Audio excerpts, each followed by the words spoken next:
Floor 20, blaze it. You think we're gonna beat all these games? Nope. Backlog boys. No, probably not. Fun, are you gonna seize the future? I am. Because you're wearing a shirt that says Carpe Futurum. Yes. Is that what that means? That's who I. That's the slogan of the group I worked for this summer. Sweet. Oh, that was actually that was the story I was going to tell you about. Yeah? Yeah. Dude, look at that accidental segue action I got going. Whew. Yeah, that was completely. We did not plan that. No. So that's cool. So you kind of. I mean, you work for a corporation. I do. Yeah. So this summer was my first experience working for a corporation. Right? Okay. And there were a lot of moments. So yeah, the health thing must be dependent on how far you walk, because it seems like water. Well, I think a bunch of characters need it. So Yep.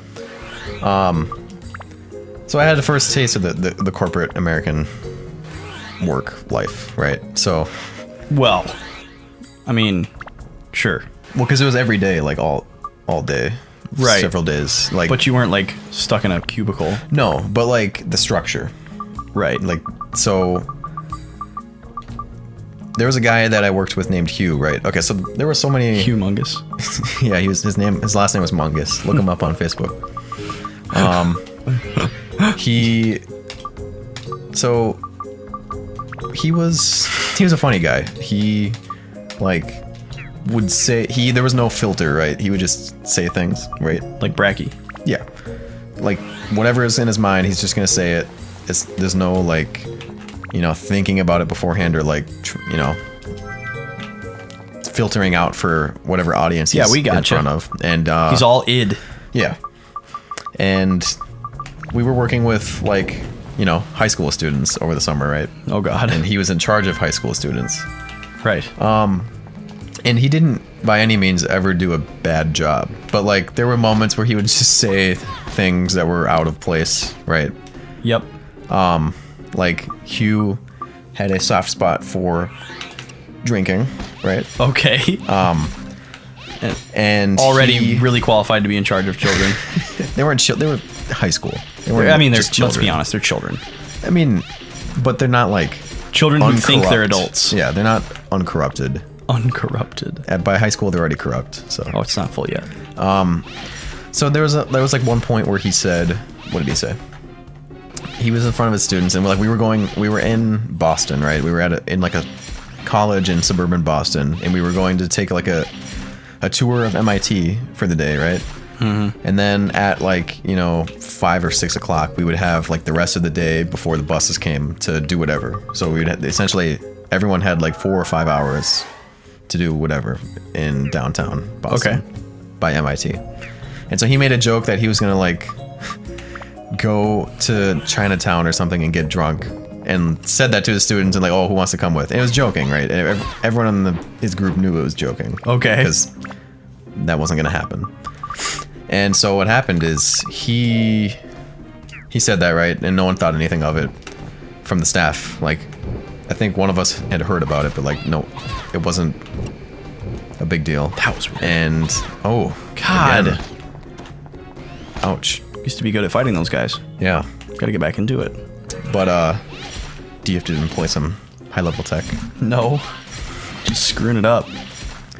But so at the end of the session, we hear that all the students give like a review of the session, right? The session? Yeah. What do you mean by a session? It was like, it's like a week long. Okay.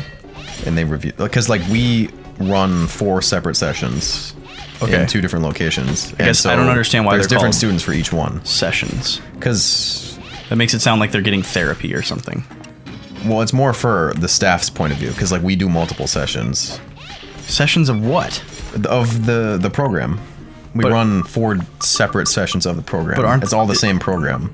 And we run 4 different, you could call them sections if you really want to. You could call them, that's just what we call them. This is just our terminology. Okay, I'm still really confused. You triggered? But go on. No, it's just, I don't understand why it's called a session. Like, because you're basically like chaperoning, right? Yeah. Well, kind of. What is happening? I don't know. Is he in, what? What? Okay. I have no idea what was happening He was there. invincible. It was like there was an invisible wall. Yeah. That was super weird.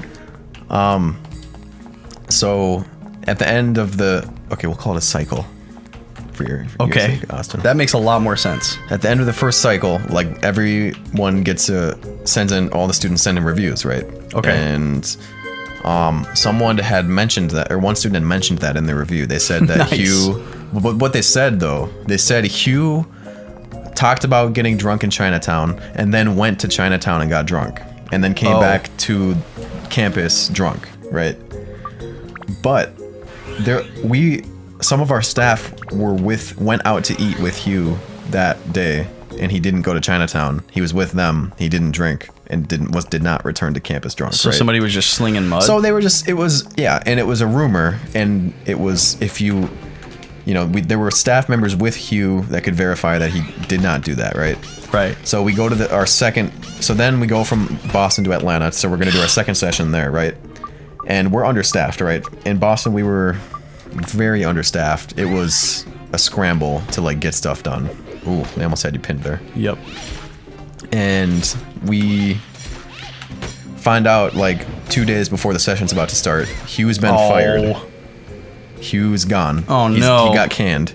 And then like there's a guy I was working with named Smith who was with Hugh, and he was like, they never asked me. They never like asked any of the staff if they could that verify. actually happened. Yeah, because we were with him, and not only was someone with him, but like they also made a claim that he got drunk another time that we went to we went into Boston, and like, but Chinatown was like over like a 30-minute drive from where we were, and it would have taken him, like, we didn't have cars down there, so it would have taken him like over an hour or like an hour and a half to get to Chinatown from where we were. Like, it wasn't possible. Yeah.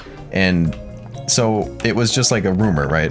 Yeah. But then, you know, like the managers above us said like, oh, sorry, our hands are tied. We have to fire him, even though we're understaffed. Like, whatever. But then what bothered me the most is that there was God damn it. there were people working. Fuck this guy. He sucks. Yes. He's also hideous. But there were people working the same job as us in Berkeley, right? Okay. In California, doing everything the same as us. It was the same program, just a different site. Mm-hmm. And they had a guy who, the staff agreed was like awful. He didn't pull his weight. All he would do is like sit on his phone, and even in front of students, and just like not teach. Yeah. When he was supposed to be teaching. And then he would come when they were supposed to do like group activities. He would have no idea what to do. He would like completely rely on whoever he was working with that day. Yeah. And they had to like pull his weight for him, and he was just awful. And this happened, you know, multiple sessions in a row. And what they said with him, like, oh, sorry, our hands are tied, we can't fire him. Like, so there's someone that clearly deserves to be fired, is not pulling their own weight. And wow, it does sound like a corporate job. And like, oh, they can't get fired. They're somehow immune. But then, like, you know, some baseless rumor comes up about someone. They don't bother verifying it, and they have to fire him even though we're understaffed. Like, it's just like, what? That does sound like a corporate job. Yeah. Sorry, I doubted you before. Yeah.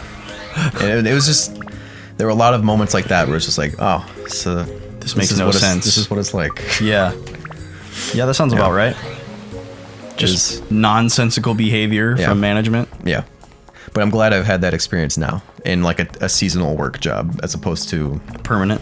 Yeah. Yeah, no kidding. So, well, I'm happy for you. Yeah. Oh my god, dude. In the moment though, we were fuming about it. So that was never cleared up? He was just gone? He was just gone. Wow. After the first session, it was just like, nope, sorry, he's fired. And like, we never got any clarification about it. They never followed up with us about like why or like, yeah. That was, you didn't like get to see the guy again or anything? Nope, he was gone. Disappeared. Yeah. They erased him. Mm-hmm. Wow. It's crazy. That's super messed up. Yeah. And then the other guy who was actually not doing his job and sucked and everyone wanted gone, like was he got to ride the whole way through. Yeah. Yeah, that sucks. Got the same pay as everyone because they were all salaried. Or not, no. It was hourly, but I'm sure he got roughly the same amount of money for doing a shit job, you know? Yeah. Yep. That was... Whew. Sounds made great. us very not content. Some might say ill-content. Malcontent? Malcontent. I don't know. What's the difference between those two? I don't know. Or would you say contempt? Well, contempt, that's like a court term, isn't it?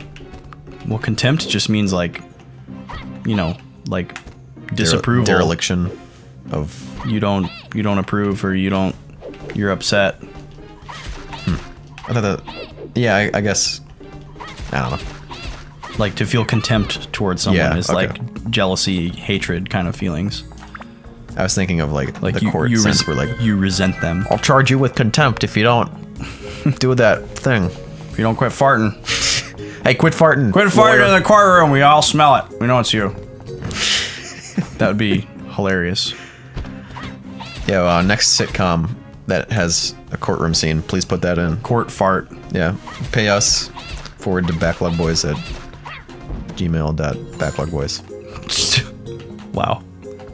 Nice save. Yeah.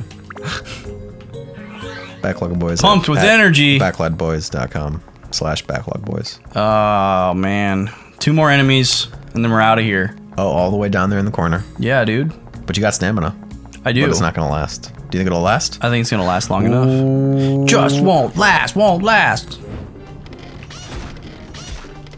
Yeah, it's lasting. Pretty strong. For the toaster. That quick shooting there. Yeah, she's got instant speed. As soon as the bullet hits the enemy, she can shoot another one. Ooh. Oh, but she is a glass cannon. Yep. Get away from me, ice skating More like fiend. a glass musket Yeah. than a cannon. She doesn't take that long to reload. Well, she doesn't know, but she's not that powerful. All right, she's gone. Or her stamina's gone. She's gone. We lost her. Whoops. All right, I'm gonna be a little more daring. Because of the water. Oh, no! I didn't realize I didn't have full health until it was too late. That was Man, rough. we're wasting a lot of stand-in powders. Yeah, but we're almost at the end of floor 20 here. We are. Oh, blaze it. He makes such a funny sound. Yeah, blaze it. He sounds like an Ewok, man. He really Yeah, does. he does. He sounds like Wicket. Is it a specific Ewok? That's the one. Yeah, Which one? the main one that Princess Leia meets up with and walks around with. Yep. That's inhabited by Warwick Davis. Warwick Davis? Is that the voice? No, Warwick Davis is the actor. For the Ewoks? Well, for that Ewok. Oh, okay. Like, did the motion capture or something? No, he's in a suit. Motion capture, 1983. Oh, yeah, that's true. Good one. Oops. Tomorrow on The Boys, Living in the present. Vaughn learns about time. Yeah, Newton's gonna stop by. Einstein's gonna stop by. Isaac Newton. Yeah, We're gonna talk about time and gravity. And, he studied a lot of time. yeah. And we're gonna just clarify that real quick. Woo! Clarity on The Boys tomorrow. Yeah. Relativity. It all gets cleared up tomorrow.